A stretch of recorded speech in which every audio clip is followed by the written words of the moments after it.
What's up, guys? Jordan from Bennett's Customs. We're back on another episode working on Black Betty or 3650 Special or just Ben's Roadster. I still don't have a name for it. We're back on the rear end of it. This is kind of my favorite part of this car, that 3/4 back shot. Rear end. Love a good rear end. Love a good rear end. But yeah, we are going to be working on some sort of bumper, nudge bar, whatever you want to call it, just something. Personally, I really like the way this looks as is, but Ben, being the driver that he is, loves hitting bollards. But we just want to have a little option for a little bumper or something. Definitely doesn't have to be crazy structural. Maybe it's just a finished piece. Aesthetically, it looks all right, but if you were to bump into something, it would, you know, kind of not crush the body per se. This was obviously the one that was on here, and this kind of came in and bolted up underneath and was like that. Not a bad piece. Obviously, they've used super heavy wall material. It weighs like a good 10 kilo at least, but we're going to try and eliminate the big bulkiness of it, and we're going to try and refine it. So something similar, but just a little more tasteful, a little bit more elegant, just a real simple little bar that's just going to sit real close to here like that. And, you know, it might have some little ends that kind of sort of fall into the body and, you know, kind of complement where the light is. We're unsure. We're just going to sort of build it and visually look at it. If we don't like it, we can always change it, or maybe we could paint it black so it just kind of blends into the body. Also, we are looking for a set of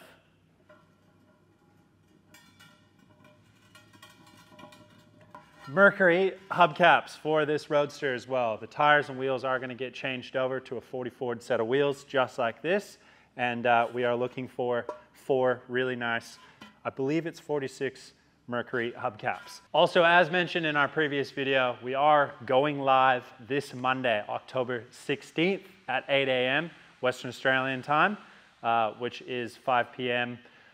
Sunday, October 15th for our North American viewers on the West Coast. So Pacific Standard Time, kind of Vancouver all the way down. But we'll put the info in the link below for more details on that. But we just want to, as mentioned, just going to do a nice little live Q&A, get to know you guys better, answer some questions that you guys have been, you know, always leaving in the comments. And yeah, just kind of a nice way to sort of get to know you guys a little bit better, show you around the shop, just a, you know, good old-fashioned yarn. We'll also have a lot more details on that on our Instagram, so make sure you go and follow that too. And yeah, you'll be able to kind of keep up with what's going on. But anyways, let's get into this video.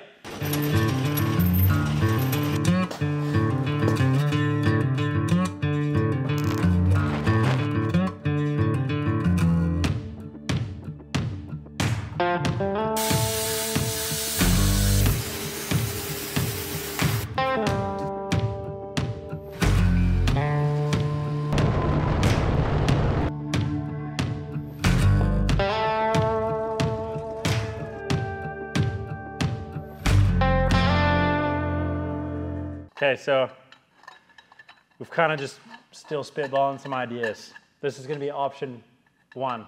Whether or not we stay with option 1, we'll see what the future will entail for us. But what I'm thinking is we were kind of holding it up. I'd done this on my green Roadster as well and just had like a real subtle one like that. But what I think I want to do is sort of have it end and almost look like it's kind of blending into the end of the body itself, or the corner radius. So I think what we're going to try and do is I'm going to weld these together on this now, and then we're going to hold it up as close as we can, and then we're going to mark on the top of the bend itself, and then we're going to trim that. So virtually the bumper is just going to sort of end, and it almost look like it kind of rolls into this as well. So it yeah, it might look really cool, might look a bit, maybe like, I don't know, it might be too like new style looking. I don't know. We're unsure, but we're just going to roll with the punches.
Yeah, so that's what we started out with. We just welded them. I didn't need to try and make the weld look pretty by any means either. I just needed enough filler rod there so we have something to knock back. And then, you know, you're kind of left with a nice final result there. Usually when I'm doing these, as you kind of just saw, I'm just using a file to knock back the weld itself. And then from there, I'll just kind of run through a few different varies of emery tape. I usually just use my little 90-degree angle grinder, and I'll just use a few different grits with our sanding pads on there. And I've mentioned it many times. I've shown it in a lot of videos as well, just by cutting the squares.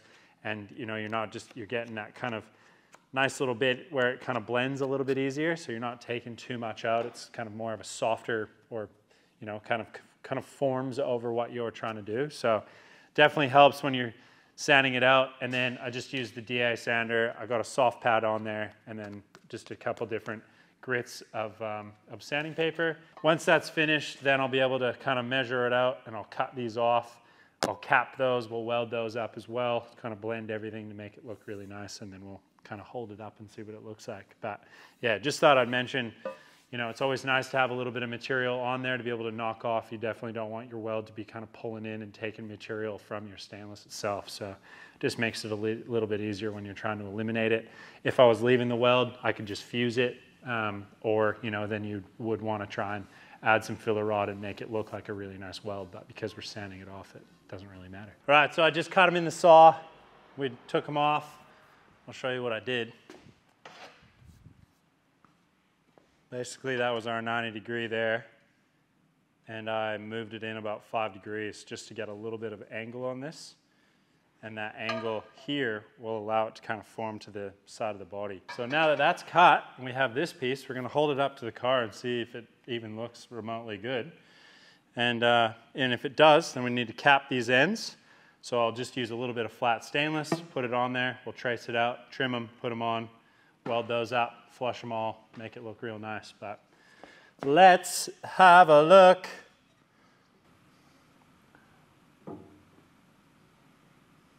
You just do it that way. Exhaust. Oh yeah, you do have exhaust too. We need to remember that, just for back here.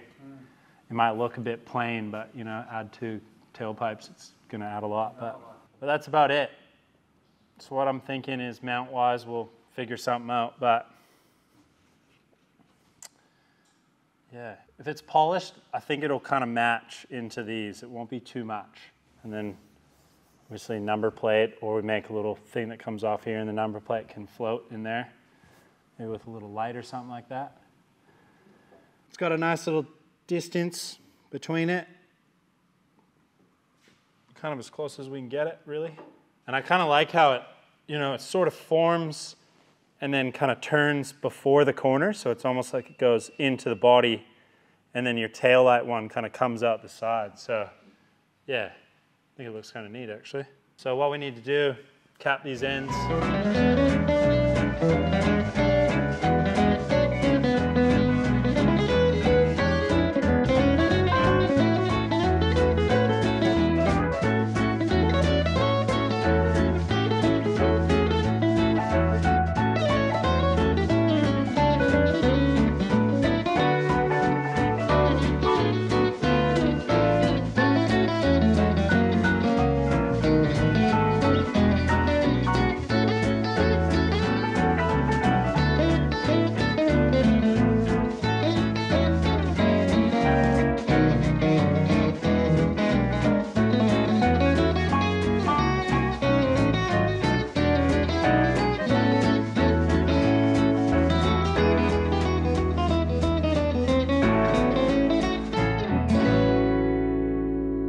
Have our end here, and what I want to show you is that cutting the little sanding discs on a square is really going to help you be able to remove this weld without taking off too much material. These spin counterclockwise. I always spin off my material, and I've explained that quite a few times, but what I mean by that, if it's spinning clockwise, I'll put it over here. the material is going to be spinning off the edge of what you're trying to work with. So if I was going to go back the other way and I was spinning this way, it's going to be really hard to sort of keep that edge. So you want to always try and come off your material that you're trying to sand, and then that way it'll always keep, you know, like a nice sharp edge around here. And with this guy, because we have the flex in here, this is obviously a pretty old one. I've used it up a bit, but it still works really nice. But you're going to be kind of digging into this edge, and you're not going to be pushing really hard. You're going to be letting the tool do the work. But what that's going to happen is this is going to be spinning, and it's going to flex up, and then when it's flexing up, it's actually going to be coming past and actually taking off the top of this weld. So that way you can kind of run around it. And I'll go through a couple different grits. I think we got a 60 and maybe a 120. So I'll put the 60 on first for my initial cut, and then I'll go over it with 120. And then from there, I can basically go to orbital sander with the soft pad on it, which is here. And with this guy, I can obviously use you know, multiple different grits from, say, 120 up to 600 on a soft pad if you wanted to, and then you could polish it. That's just, I really wanted to show you that. So what I might do is I'll hook one up and I'll just kind of give you a bit of an idea of what I mean and how it works. One thing too is I always buy the larger 76 mil rather than the little 50 mil. Reason being is you can still use these on your nice big backing pad, and they work great for sanding. Once you've kind of worn this edge off, you know, they're really no good for using it on the backing pad. But the best thing is just keep throwing them in a little container, and now I can run through. I can cut my square into them. And you don't have to be perfect with these by any means. So now I have 4 contact points instead of, you know, that whole circumference that's going to be contacting the stainless. And these obviously have a really nice fold to them. So as they kind of wear in, they'll want to kind of roll a little bit more. So for curved places like in here, it's obviously going to work really well. And you can see my backing pad with these, I don't have any support at all. So it's purely just the sanding disc itself that's kind of holding it together. So we'll stick it on, and I'll just give you a little demonstration.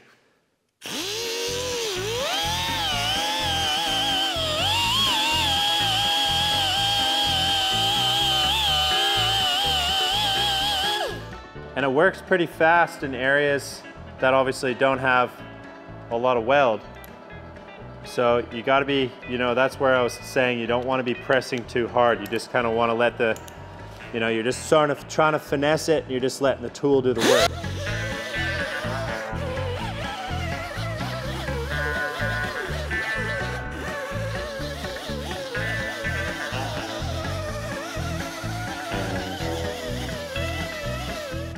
And there's obviously plenty of ways to do this. You could kind of sit in there with like a little sanding wheel on yours as well. You could use a file, which I kind of did when I was welding in the 90 degree onto the pipe itself right here. I just found on the other side it worked really well just by using one of these guys. So I'll just continue to kind of softly go, but you can obviously see it's really starting to sort of break down a fair amount of the weld there.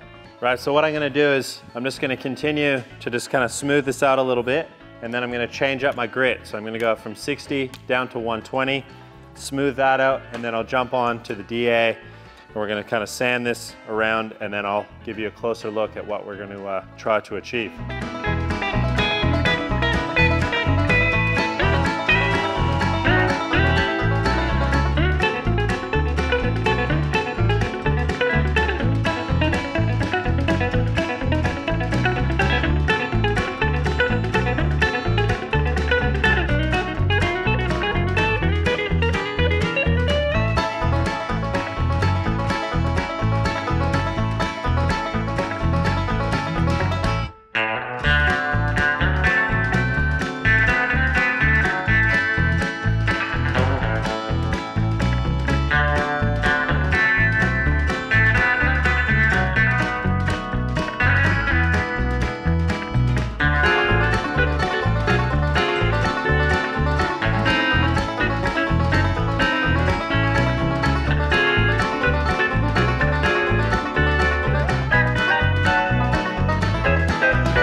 I reckon you're right, but like, is that just, that's it? That's what I mean, like, there's gotta be some sort of stainless or chrome somewhere. I was even like, even something like that, but like even up there. What about a luggage rack? And bring the out here. Just do something nice there. Yeah. Is that too protruding? Is it like an esky on the back there? Well, we'll definitely make an attachment for one for sure, because we'll want them for when we're fanging around. Something even like that, and then the plate sits under there, and your exhaust pipes sit like that. There's like certain eras, you know. You're playing with different eras.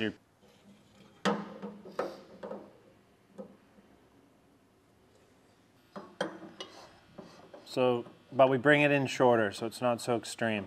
We want that to be like that. Would that way look dumb? I don't know. I just reckon it's too it's almost too simple. Like it's too simple that it looks too like rendered, like a futuristic. Put the detail in the middle of it? Nah, Ben doesn't like details out. Which is, I'm happy he came in because I was about to fucking weld it all up. I don't know.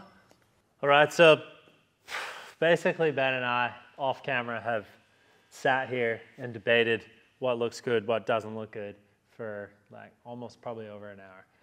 We've walked away from it, we've come back, we've looked at it again, we've talked a bit more ideas, and we've just kind of we've become stumped. Then we started coming up with a few different ideas. We're trying to take into consideration, obviously, a number plate, our exhaust that's gonna come out the back. We still need to run a real small set of indicators or signals for this thing too, which we kind of might have a cool idea that will stay with the light, the tail light housing themselves, so we don't have too much going on. I think what we're gonna do is we're just gonna sort of carry out one idea to visually stand back and look at it. And I think that idea that we had is, I'm gonna mount this to our body. We're gonna paint this black just with a rattle can, so it's very easy to remove if need be. I might put this on there, make this removable, and maybe just make up a tiny little, very simple nudge bar or push bar, and then we can kind of stand back and go, yay, nay. Enough talking, more fabricating. Let's get this fitted to this, and then we'll make a really neat little setup here. Got an idea for a top too, got some old coins laying around, and yeah, we'll come up with a cool idea. I ran down to the hardware shop. I was able to get a couple of these extension nuts. Now, I don't have any solid stuff. The lathe's not working. I would love to just run it through something and be able to drill and tap it. Next best thing. Also, I found this little stainless sleeve, and this nearly fits in, and if I press fit it, it will go in. So what I'm gonna do is I'm gonna press fit this in. We're gonna drill a hole in the back of the bumper, and basically what I'm gonna achieve is something like this, and then we're gonna put that inside there. We're gonna weld that up, and then we're gonna have a nice threaded section on this side. We're gonna take a stainless bolt from the back side and go straight through, thread it in, and that's gonna hold this thing to the back of the Roadster.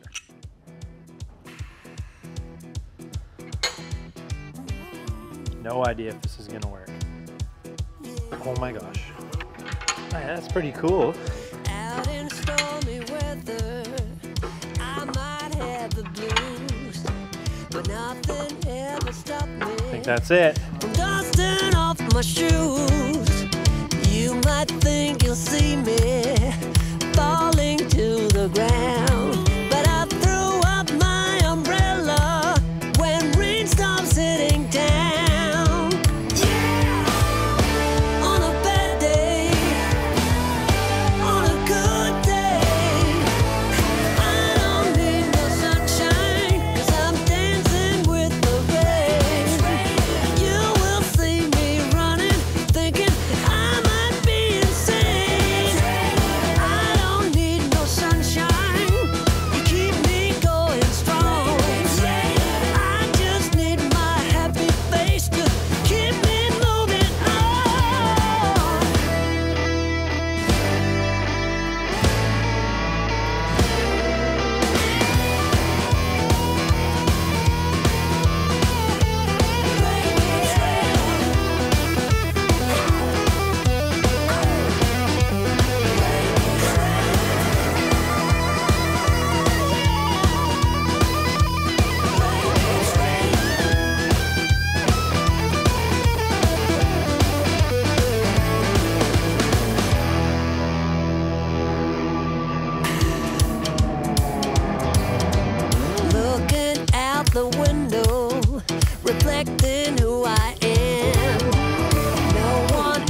right, so what I did for trying to sleeve this, it literally looks like a piece that would go in a brewery or a railing in a public toilet.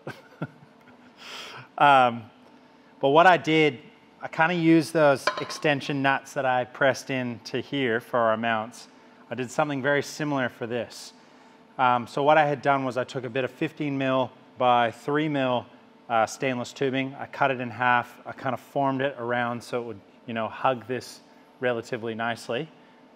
Little bit of work to do just on this bottom bit now that it's kind of bolted in. But what I wanted to do was make the push bar removable but still have a somewhat of structure.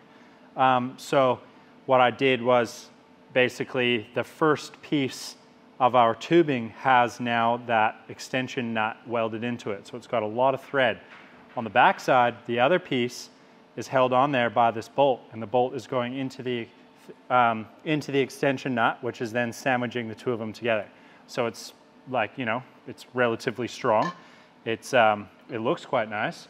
And what I'm thinking is now, wherever our little nudge bar is here, after heating it up with the torch and just kind of putting a little bend in it, and as far as vertical, like this way to that way, I wasn't really sure. So what I did was I put a straight edge along both ends here, and I made that dead level. So it's got a little bend, kind of kicks out, and one at the bottom.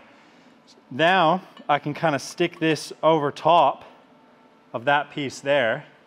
I can then weld this onto this, and then now this whole piece is removable. So it's got that mounted to it, but it's got the nice slug in there that's obviously, you know, has a lot of strength in it.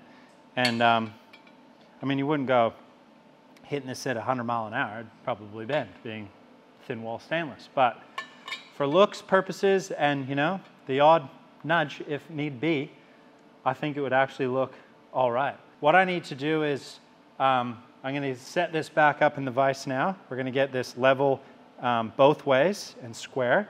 And then I'm going to try and hold this up the best that I can. And we're going to try and tack this on there, obviously level and square.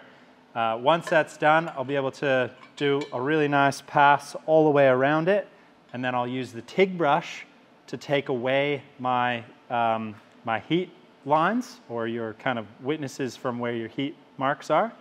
That will take that away, and then I should be able to polish it. But before doing so, I am going to just polish this little area here, and then I'll just hit it with some metho. Same with this. I want to polish this up a bit more.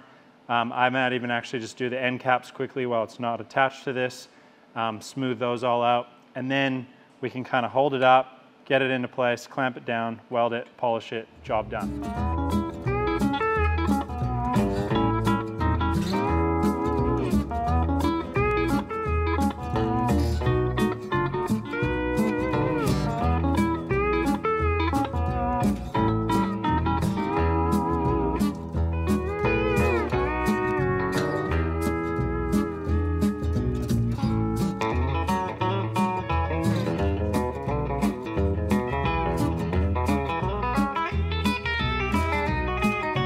All right, so we have it set up. I've just removed the jack stands underneath, and I think it looks pretty cool. Ben, still on the fence. I haven't quite convinced him yet, but I think it looks neat. It's just a real nice subtle piece. You know, the contrast between the brushed stainless and the polished stainless actually does look kind of cool as well, but I still think this black with that, just kind of a nice piece there, is definitely going to be the breadwinner for sure. But what we need to do is center it, and then I need to mark out where we're going to drill our holes so that we can get our bolt in from the back side and be able to fix this. And then once it's fixed, we can remove these, stand back, and have a really good look at it and go yay or nay. So I'm going to mark these out. I'm going to bolt this on, remove these clamps, stand back.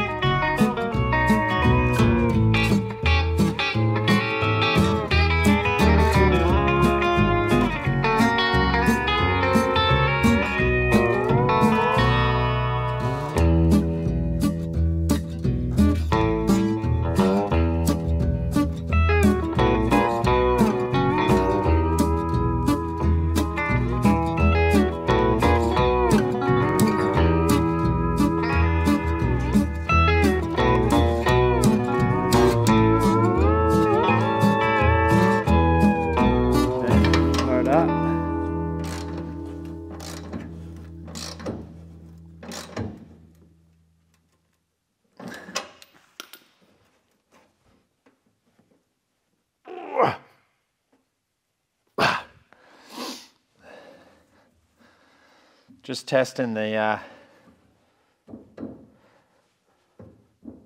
need to tighten that up too.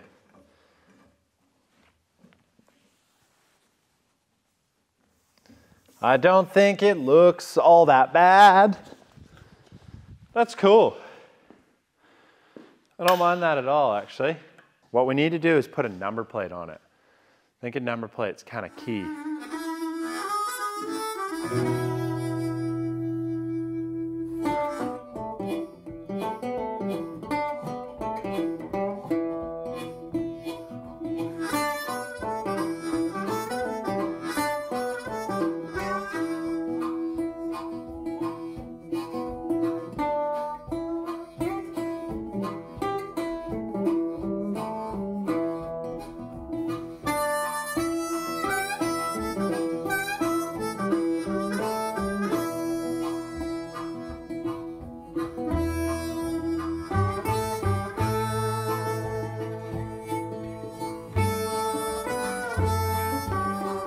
What I'm gonna do is remove it, I'm gonna pull off the push bar, we're gonna scuff this, clean it up, we're just gonna paint it, maybe even in a gloss, just to kind of match the taillights, rather than just another satin.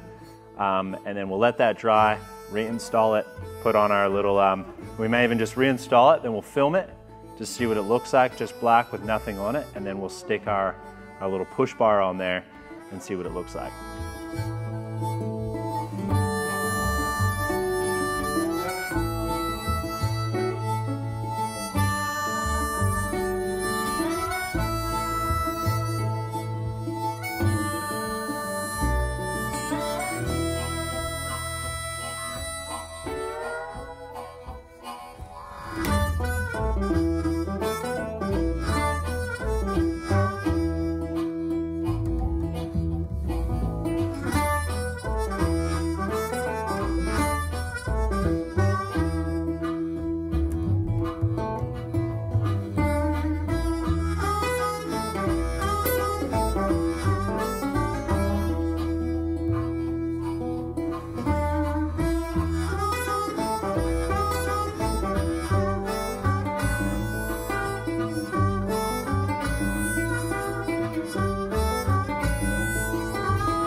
All right, so we just rolled it outside.